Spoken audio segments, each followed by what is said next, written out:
Guys, welcome back to my YouTube channel Shubho shorts. আজ একটি সুন্দর চিলি চিকেনের ভিডিও নিয়ে আমি হাজির হয়েছি। ভিডিওটি ভালো লাগলে অবশ্যই চ্যানেলটি সাবস্ক্রাইব করে পাশে থাকা বেল আইকনে ক্লিক করে দেবে এবং বন্ধুদের সাথে শেয়ার করে দেবে। চলো দেরি না করে ভিডিওটি শুরু করা যাক। চিলি চিকেনের জন্য অবশ্যই আমাদের লাগবে সলিড চিকেন নিলে খুবই ভালো হয়, কিন্তু আমার বাড়িতে সবাই হাড় খেতেও ভালোবাসে বলে আমরা দু রকমের চিকেন এখানে মিশিয়ে নিয়েছি, হাড় সলিড। এখানে ম্যারিনেট করে রাখা আছে চিকেনটা।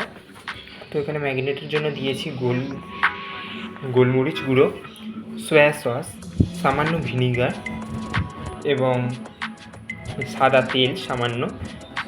আপনারা চাইলে একটি গোটা ডিমও দিতে পারেন, ডিমটিকেও মাখিয়ে নিতে পারেন, কিন্তু আমি এখানে ডিমের ব্যবহার করিনি।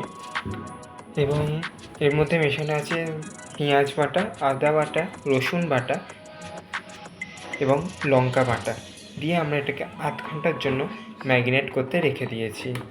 আমরা এখানে চিলি চিকেন করার জন্য পেঁয়াজগুলোকে এরকম ডুমো ডুমো করে কেটে নিয়েছি। এখানে আছে ক্যাপসিকাম, টমেটো, বেশ কয়েকটি কাঁচা লঙ্কা আমরা চিড়ে রেখেছি এবং লাগছে এখানেতে আমরা রসুন ও আদাকে এরকম ছোটো ছোটো করে কেটে রেখেছি। আধ ঘন্টা পর ঢাকা খুলে এখানে আমরা মিক্স করে নিচ্ছি কর্নফ্লাওয়ারগুলি ভালো করে মিক্স করে নিতে হবে। পরিমাণ মতো দেবেন, আপনারা নিজেদের সুবিধা অনুযায়ী পরিমাণ দেবেন। ভালো করে ম্যারিনেট করে নিতে হবে মাংসের সাথে কর্নফ্লাওয়ারটিকে। দেখতে পাচ্ছেন কী সুন্দর ম্যারিনেট করার একটা কালার এসেছে। আমরা কড়াতে তেল গরম করতে দিয়ে রেখেছিলাম। এবার সেই তেল গরম হয়ে গেলে আমরা একে একে মাংসের কুচিগুলি ভেজে নেব। বেশ লাল লাল করে একটু মাংস কুচিগুলো ভাজতে হবে, বেশি লালও না আবার বেশি সাদাও যাতে না থাকে, মাঝারি আঁচে রেখে ভালো করে লাল করে ভেজে নিচ্ছি আমরা। দেখছেন কী সুন্দর কালার এসছে। এবার একটি অন্য পাত্রে আমরা তুলে রাখছি এগুলিকে। এবার মাংসটা কী সুন্দর ভাজা হয়েছে। এবার আমরা গরম তেলে পেঁয়াজগুলিকে ভেজে নিচ্ছি। পেঁয়াজগুলোও লাল লাল করে ভাজতে হবে। এবার এই পেঁয়াজগুলো লাল হয়ে গেলে আমরা এখানে দিয়ে দিচ্ছি রসুন ও আদা কুচি করে রাখা ছিল, লঙ্কা চিড়ে রাখা এবং ক্যাপসিকামগুলিও আমরা লাল লাল করে এবার একটু ভেজে নেব। আমরা ভালোভাবে পেঁয়াজ ক্যাপসিকাম এগুলোকে মিশিয়ে নিচ্ছি এবার তেলের মধ্যে।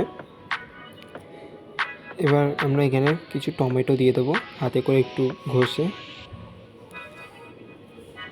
এই টমেটোগুলি সসের কাজ করবে, টক টক ভাব আনবে, যাতে টমেটোগুলি গলে যায়। তার জন্য আমরা সামান্য পরিমাণ চিনি ও নুন দিয়ে দিলাম।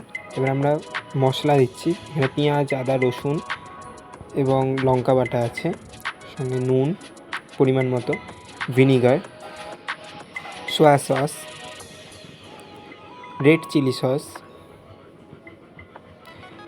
লাল গুঁড়ো লঙ্কা, কাশ্মীরি মির্চ রং আনার জন্য,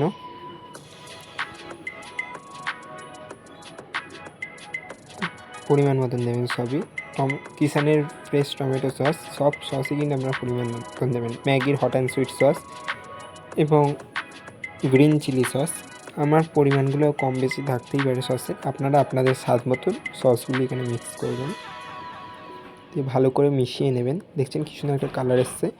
এবার আমরা সব মাংসর কুচিগুলি এর মধ্যে দিয়ে দিচ্ছি। এটা কিন্তু রুটির সাথে খেতে আপনাদের দারুণ লাগবে, কথা দিলাম, একদিন বাড়িতে ট্রাই করে দেখুন। এবার ভালো করে আমরা মিশিয়ে নিচ্ছি মাংসটাকে। আর এখানে কর্নফ্লাওয়ারের জল করে রাখা ছিল, এটা কর্নফ্লাওয়ারের জল। কর্নফ্লাওয়ারের সামান্য জলটি শুধুমাত্র দেবেন, আর কোনো রকম এখানে জল অ্যাড করবেন না। ড্রাই চিলি চিকেন দেখতে পাচ্ছেন কী সুন্দর কালার ছেড়েছে, তেল ছাড়ছে মাংস দিয়ে। কিছুক্ষণ ফুটিয়ে নিলেই আপনাদের এটা রেডি। গরম গরম রুটির সাথে সার্ভ করুন।